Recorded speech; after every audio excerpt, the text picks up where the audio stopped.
मानक आशुलिपि अभ्यास number 32 ready start.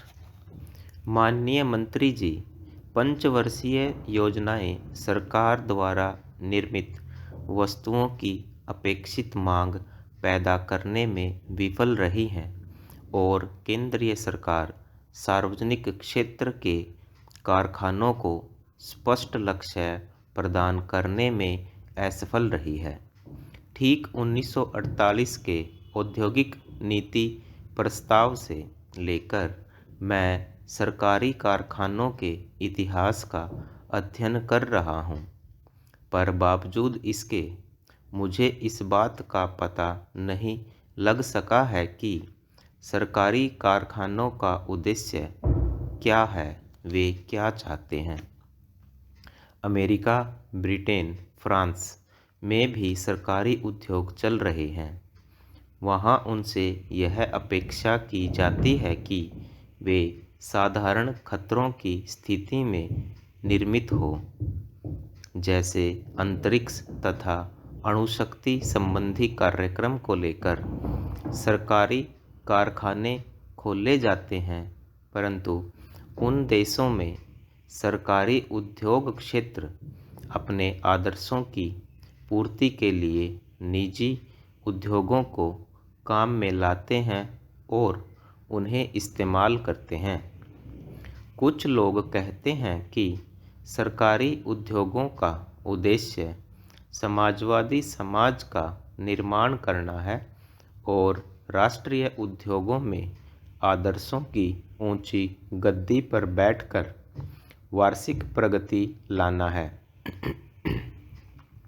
चौथी योजना तक तीनों योजनाओं के कागज भी बहुत कुछ सार्वजनिक क्षेत्र के कारखानों के अतिरिक्त मांगों पर निर्भर करते आ रहे हैं।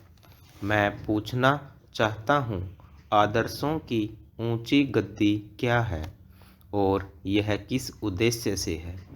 मेरे विचार में सरकारी कारखानों का केवल लाभदायकता के मानदंड से मापना ठीक नहीं।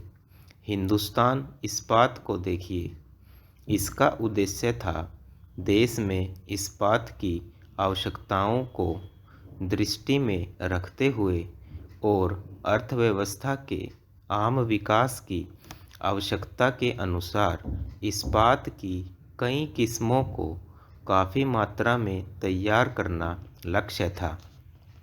यदि केवल लाभ के लिए यह कारखाना खोला गया होता तो इसकी शक्ल सूरत कुछ और ही होती।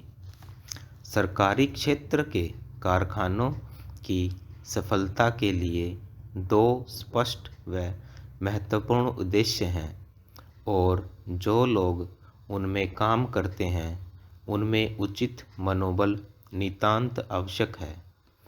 हिंदुस्तान इस्पात को केवल लाभदायकता के मानदंड से जांचना इसके उद्देश्य को नज़रअंदाज करना है। जो सरकारी कारखाने देश की किसी वस्तु की आवश्यकता को पूरा करने के लिए बनाए जाते हैं, जैसे कि हिंदुस्तान इस्पात, ऐसे कारखानों में पहले तो लाभ होने का सवाल ही नहीं उठता।